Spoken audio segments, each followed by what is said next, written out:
There's a diet that seems to be changing people's lives for the better. I've lost all this weight and I feel better and my heart feels better and my blood sugar's normal. If you followed this diet, we could reverse obesity and type 2 diabetes. Even elite athletes are rethinking the way they eat. Now it's just so much easier to control the weight. LeBron James and Carmelo Anthony and Kobe Bryant, three of the biggest stars in American basketball, are now on low-carb eating. But is this just another fad? What sells books is a new solution to our weight loss problems, and carbohydrates are the perennial villain in this case. And a lot of these low-carbohydrate diets that people are following are fad diets, and people aren't meeting all of their nutrition requirements, so that can actually be quite dangerous. In this special edition of Catalyst, I investigate the science behind the low-carb diet. Should everyone be on it? And what are the risks?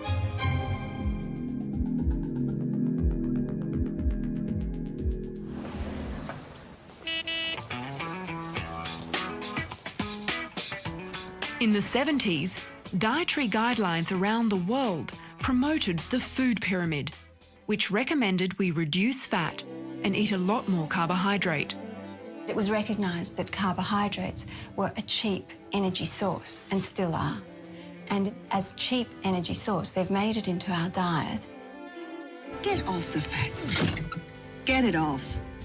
Reducing fat became the cornerstone of health advice for the next 40 years. Fat doesn't just build up around your waist. As a nutritionist, I'm willing to wear some of the blame here that the simple eat less fat message hasn't worked very well. What happened was people ate less fat and replaced it with a lot of processed carbohydrates, particularly sugar. We're all having far too many carbs in our soft drinks, in our fruit juices. Processed food is full of carbohydrates because when they took the fat out of food, they took all the flavour out, so they had to replace it with something. What they deny is that humans have no essential requirement for carbohydrate. Controversially, some doctors are now proposing we flip the message. Instead of reducing fat, we need to reduce carbs. We're just collecting the information, we're collecting the people who are going to direct... South African professor Tim Noakes believes the surge in carbohydrate consumption has contributed to the obesity epidemic. Why? Because carbohydrates stimulate a hormone called insulin, which increases the body's fat stores. The role of insulin in the body is to build fat. So if you're consistently eating every 3 hours carbohydrates, what happens is you consistently have an elevated insulin concentration in your blood. What that does is it drives the excess carbohydrate into the fat cells, and the fat cells now cannot release the fat. The brain in somehow interprets this as that you're starving, so 3 hours later you have to go and eat again. And that is why you get this repetitive eating behavior in people who are eating carbohydrates. Of the 3 dietary macronutrients, carbohydrates are the most potent stimulator of insulin. When you eat fat, you get essentially no insulin response. When you eat protein, you get a moderate response. When you eat carbohydrates, you get relatively higher responses.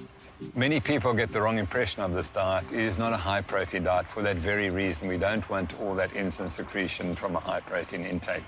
However, you do need enough protein to sustain your muscle mass and also to prevent hunger. But predominantly, it's a low-carbohydrate diet. That is the key.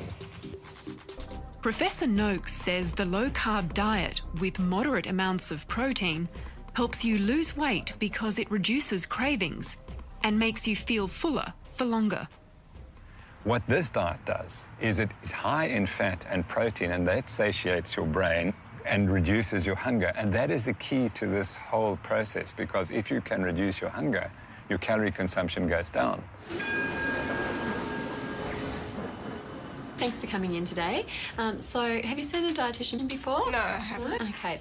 Spokesperson for the Dietitians Association of Australia, Melanie McGrice, agrees that a low-carb diet can help with weight loss. Somebody who I would consider putting onto a lower carbohydrate, higher fat diet might be somebody who needs to lose weight quickly, possibly if they're going to have surgery, or they might have been able to do exercise in the past, but now they've put on too much weight and they just need to get some fast weight loss off so that they can go and get back into exercise again. So there's certainly times and places for a lower carbohydrate, higher fat diet. But what we need to remember is that That's not a solution for everyone. While dietary carbohydrates are normally the main source of fuel in the body, they're not an essential macronutrient. If you remove them from the diet, the body can switch to burning fat for energy instead. Humans have absolutely no requirement for carbohydrate. Not 1 gram do we require. Whereas there are essential fats and essential proteins which we cannot generate in our body. We have this fabulous liver that produces as much glucose as you require. He says the optimal level of dietary carbohydrates will depend on how well your body processes them. Some people metabolize them better than others. Low-carb advocate Dr. Steve Finney says many people are actually unaware that they're carbohydrate intolerant. Carbohydrate intolerance is associated with some physical findings, such as fat carried around the middle. It's associated in people generally if they have a strong family history of type 2 diabetes. You have what we call pre-diabetes or metabolic syndrome. We have people generally who are severely overweight. And then there are some other conditions, such as polycystic ovary syndrome in women, that is, they may not be overweight, they may not have diabetes, but is very responsive to carbohydrate restriction. Professor Tim Crow, a nutritionist from Deakin University, is concerned that this diet will eliminate healthy food groups. A very extreme low-carb diet can be quite restrictive, so it cuts out a lot of foods, particularly a lot of whole grain foods, and even fruit that has to be cut out as well. These are really good healthy foods that we know reduce the long-term risk of chronic disease. For many people, whole grains are an excellent source of energy and a healthful food. But when people become more insulin resistant, they have a difficult time disposing of those carbohydrates. We're not saying get rid of whole grains in the diet. We're just saying reducing them in the most vulnerable fraction of the population that can't tolerate them. But what about athletes? It's always been assumed that carbs are an essential fuel source for exercise. Professor Noakes has spent years as an exercise and sports scientist, preaching the benefits of carb loading before a big race, and even published it in a widely popular book called The Law of Running. I spent 33 years of my life telling athletes that they must carbohydrate load, which meant that for the last 3 days before a marathon, you should eat 700 or 800 grams of carbohydrate. And I was the first in the world to produce these goos that people live their races on. So if you go to the Ironman, you'll see people taking goos every half hour or so. So myself and Bruce Fordyce, who's the great South African ultramarathon runner, developed that product. And I apologize because that was completely wrong. He says in explosive events, when you need a fast fuel source, then carbs will help. But for endurance athletes, you can last just as long by burning fat for fuel. Once the event lasts 2 or 3 hours, I don't see any advantage to carbohydrates. And then increasingly you burn fat. And the more fat you eat in your diet, the more adapted you are. You can burn an enormous amount of fat if you're an elite athlete and easily cover really good performance running very fast. But you have to become fat adapted. A pioneering study on the performance of cyclists who were fat adapted was done by Dr. Finney. My initial study on athletes done 30 years ago involved 5 bike racers who we controlled in a metabolic ward, fed them their usual diet for a week, and tested their peak aerobic capacity and their endurance time to exhaustion. The cyclists were then fed a very low-carb, high-fat diet for 4 weeks, and their performance was retested. What that study demonstrated was if you give people at least 4 weeks to adapt, they come all the way back to their previous levels of performance and are able to do that in the absence of carbohydrates. And the reason they can do that appears to be because ketones replace much of the body's requirement for glucose. Ketones become the alternative fuel source. They're produced when fat is being burnt for energy and can be measured in the blood or urine. In this state, the person is said to be in ketosis. But are there risks? Ketosis, we know that people that follow these diets are short-term experiencing fatigue, lethargy, constipation. But ketosis, long-term, we don't know if it causes any serious problems, such as renal problems and so on. So at the moment, it seems to be fairly safe.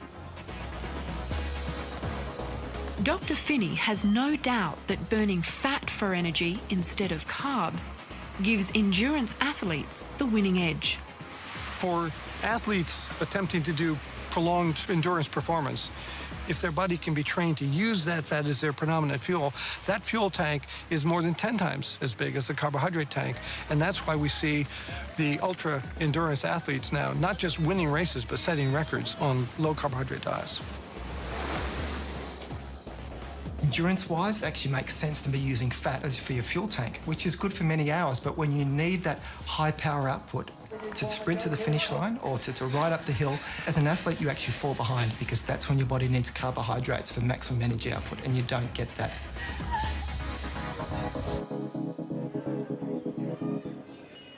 Low carbohydrate diets are naturally higher in fat. We've been so conditioned to fear fat that making it a large component of your diet is hard to wrap your head around. It certainly was for Australian cricketer Shane Watson.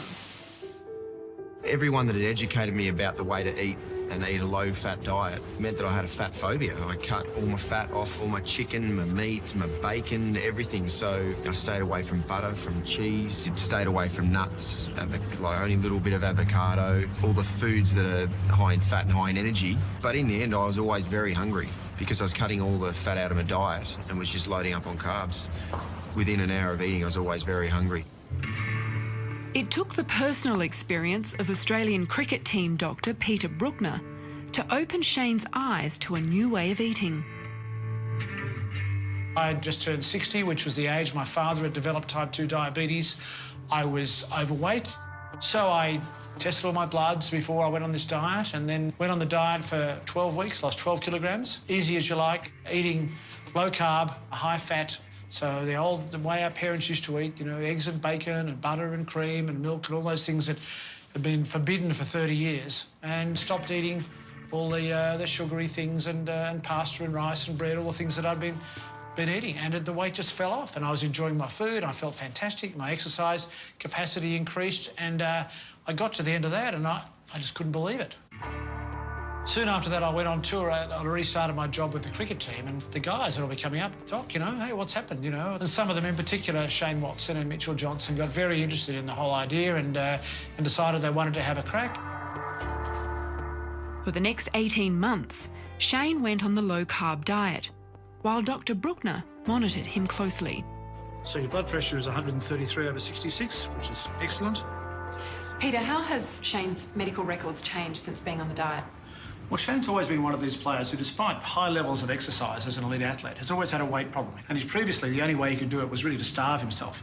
But since he's gone on to this diet, he's able to eat well, eat a large amount of saturated fat. His weight has been good. His skin folds, which is the way we measure the body fat, we measure that regularly in all the players. His skin folds have come down, so his body fat has come down, yet he's maintained his muscle mass. So he's also enjoying his food a lot more. He's much less grumpy than he used to be when he was dieting. And generally, I think it's been a really positive thing as far as his well-being goes. My energy levels throughout the day have certainly improved. There's no doubt leading into a break like lunch or tea, I'm certainly not as hungry as what I was, so energy's spread out really nicely throughout the whole day. When I first heard about restricting carbohydrates, Atkins' diet came to mind. How is this different to Atkins? Look, it's fairly similar. Atkins was low carbohydrate. Atkins probably didn't emphasise the fat as much, so they probably had a higher protein and not as much fat, and I think the fat is really important. It's sort of hard to get your head around the fact that, you know, the more fat you eat, the more fat you lose. You know, that's a very difficult paradigm. So I think there are a lot of people out there who struggle with that. The only way in which this is slightly different from Atkins is we promote vegetables. Atkins wasn't really keen on vegetables, but his principles were the same. It was to cut carbohydrates. Often when we hear about fat, it conjures up images of deep-fried chips and highly processed foods full of unhealthy trans fats. Well, this is different. It's real food full of natural fats like coconut, cheese, eggs and fatty meats, even good old-fashioned butter. The best thing about this way of life is you don't have to calorie count, but... Celebrity chef and vocal campaigner of low-carb diets, Pete Evans, says cooking with fat gets the best results. We know this. Chefs know it. Fat equals flavour. How good is that? We've got animal fat, and here we've got duck fat, but you could use beef tallow, which is the fat from a cow. You can use lard, which is fat from a pig. You could use butter from All the cow. things we've been told not to eat. Exactly, and my favourite, coconut oil, which is absolutely fantastic. Yeah. And you can eat it by the spoonful. I see like bone marrow and liver. These are rather old-fashioned cuts of meat. We tend to go for the lean steaks nowadays. Yeah, exactly. And what's interesting is our great-grandparents, they would have been eating marrow, heart, liver, brains, all of that, because nothing ever used to go to waste. Because, number one, it's cheap. Yeah. Number two, it's absolutely delicious. And number three, it's the most nutritious part of the animal that we can work with. When restricting dietary carbs, people end up eating more fat, often saturated fat, which has been implicated in the development of heart disease. The first question that I asked him was, what about my arteries? Aren't I just going to, like, isn't that fat that I'm eating just going to go straight up and clog my arteries? And he made it very clear that that certainly wasn't the case. One of the concerns is that the diet is high in saturated fat, which we're told raises cholesterol and causes heart disease. Are you concerned about Shane's cholesterol? Not particularly. In Shane's case, the HDL cholesterol, the so-called good cholesterol, has gone up. The triglycerides, which I think are probably the most important component, they're carbohydrate-driven, and they have not surprisingly gone down significantly. So I think he's in a much better situation now than he was prior to this diet. One of the great myths of the heart disease theory is that you eat saturated fat and it somehow miraculously goes from your gut and plugs your coronary arteries. Saturated fat is not bad for you. We know that now. There is ample evidence that saturated fat is not the bogey it used to be. It's a great source of energy. In the last decade, the medical literature has cast doubt over the link between saturated fat and heart disease. Recently, this widely circulated article in Time magazine questioned the controversial science of saturated fat and those organisations that say it's unhealthy. We approached the National Heart Foundation for an interview, but they declined to comment on camera. Instead, they issued a statement saying that they still recommend we reduce our saturated fat intake and replace it with unsaturated fats, found in foods like nuts, oily fish and vegetable oils. The Heart Foundation's TIC program recently came under fire for endorsing foods that are low in saturated fat but high in sugar, like Honey Cheerios. Now, 25 years on, the foundation recently announced they're reviewing their TIC program. This comes shortly after the Canadian Heart and Stroke Foundation said they were scrapping their TIC program, their CEO admitting that public criticism played a role.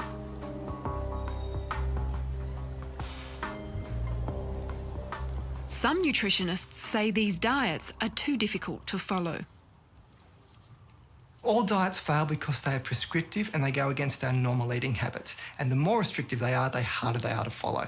It's really hard to give up bread and pasta and rice, things we really love, and that's what you have to say goodbye to in a low-carb diet. So most people, eventually, they will start reverting back to their old lifestyles and they will be back to square one, ready to soak up the next fad diet that comes along. Pete earns a living by sharing his passion for low-carb recipes. What we've got here is a basic spaghetti bolognese. Without the pasta, we use zucchini instead. And the bolognese itself is full of nose to tail, basically. So we've got some marrow in there, we've got some liver, we've got a little bit of heart, and of course some beef mince from grass-fed cattle. And it tastes so good because it's so nutrient dense. Because, you know, Pete, we're always fighting this argument that food like this, because it doesn't contain grains, must be nutrient deficient. Because it has liver in it, it would be far more nutrient dense than anything that was grain-based. Now, we know that there's no one-size-fits-all approach when it comes to diet. However, there is scientific evidence to suggest that a large proportion of the population with obesity or diabetes would benefit from restricting carbohydrates. These people don't metabolize carbohydrates well. That's what diabetes is. It's a failure to metabolize carbohydrates. And yet we've traditionally given these people high carbohydrate diets. I mean, it just does not make any sense at all. I think both in the treatment but also in the prevention of type 2 diabetes, if we reduce the amount of carbohydrates in our diet, we will have a massive impact on type 2 diabetes, which is in epidemic forms. If somebody has lactose intolerance, they don't tolerate milk sugar, we tell them not to drink fresh milk. So if people don't tolerate carbohydrates, why shouldn't we tell them to reduce their carbohydrate intake to the level where it no longer causes them problems? This diet is really not necessarily for everyone because there are many people who can handle the carbohydrates. It's only the people with insulin resistance and diabetes for whom it's an immediate problem and for whom they get immediate benefits. When I was told by the doctor that my blood sugar levels were really, really high at 14.7 fasting, that I would need a specialist for my liver, it was that moment that I felt my life was out of control. Gabrielle sought the help of Melbourne GP Dr Zishan Arain to manage her type 2 diabetes. When Gabrielle first came in, she was very keen not to have medication and to try and reverse this or manage it as best she could with lifestyle measures. So I offered her the opportunity to go on a well-formulated, low-carbohydrate, high-fat diet. What exactly did you instruct Gabrielle to eat? And I basically was quite prescriptive in what I told her. I said, I want you to eat plenty of natural fats, so cook in butter, coconut oil, use olive oil. Don't go for the lean meat, go for the fatty cuts, a lot of egg. Dairy, if you can tolerate it, but more so the high-fat dairy, so double cream, butter. All those things we're told not to eat. Yeah, that's right. Under strict supervision, Gabrielle dramatically changed her diet. She stopped eating carbs from processed foods and began upping her fat intake. For the first 12 weeks, it was a very, very simple way of eating with vegetables. There was no fruit whatsoever because my sugar levels were really, really high, of course. And meat, there was meat in there as well. It's wonderful not being hungry. No cravings? No hunger. There's no hunger.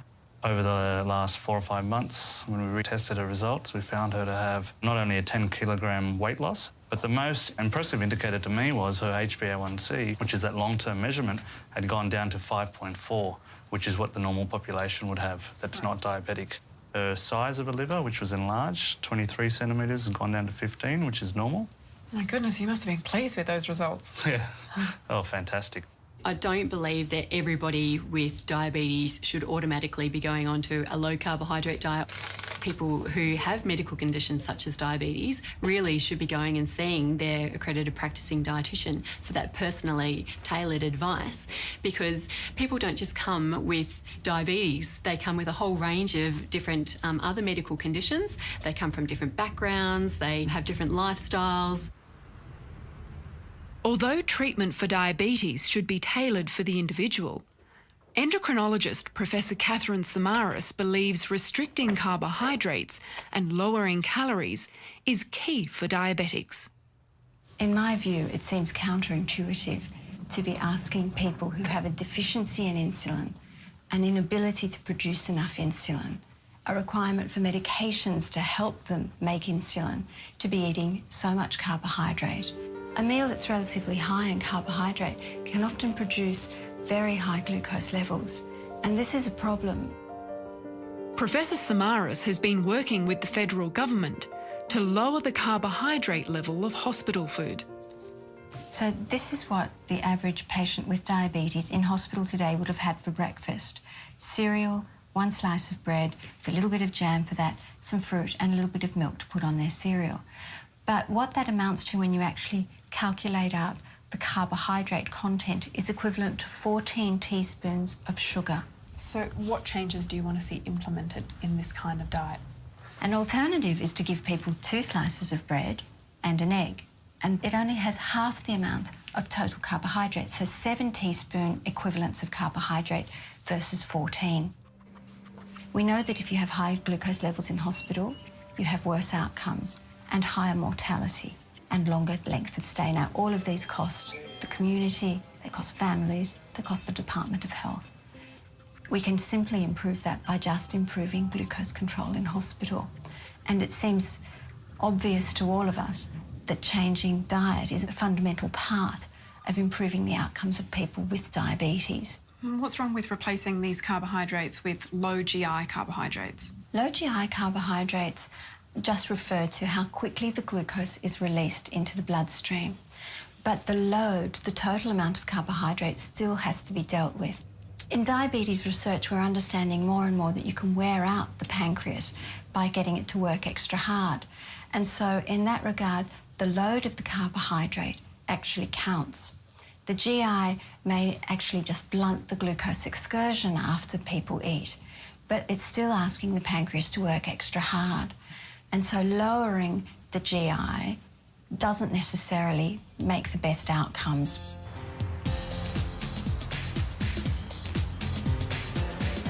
At this conference in Melbourne, health professionals gather to discuss the science behind a low-carb diet.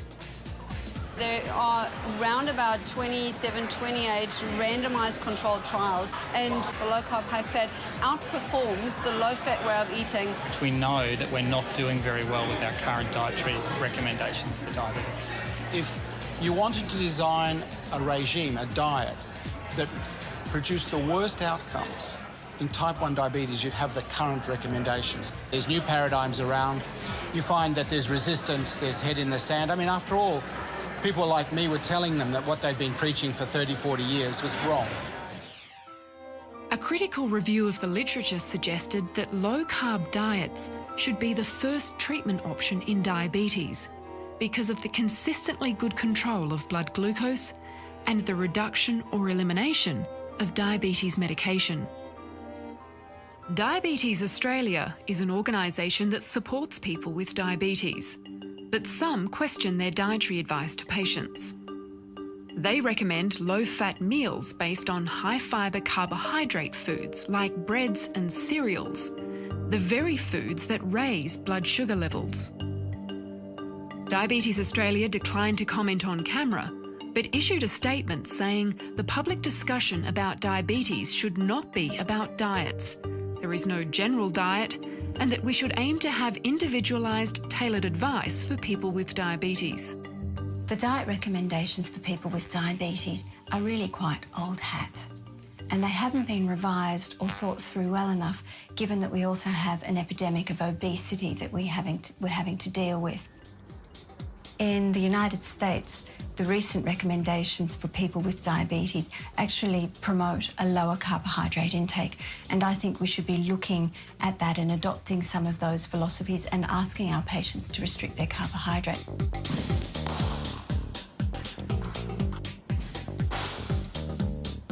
So what would you say to people who think this is just a fad diet? I'd just say try it and see how much difference it makes to your life. To me, fad means non-scientific, and there is plenty of science out there. Ultimately, I have faith that my profession is a science, and they will see the science and eventually come around to this way of thinking. I think it doesn't matter which side of the fence you're sitting on, whether you're going to be following a low carbohydrate diet or a higher carbohydrate diet. One of the key messages that everybody agrees with is the fact that we should be following a diet that has non-processed foods and lots of whole foods.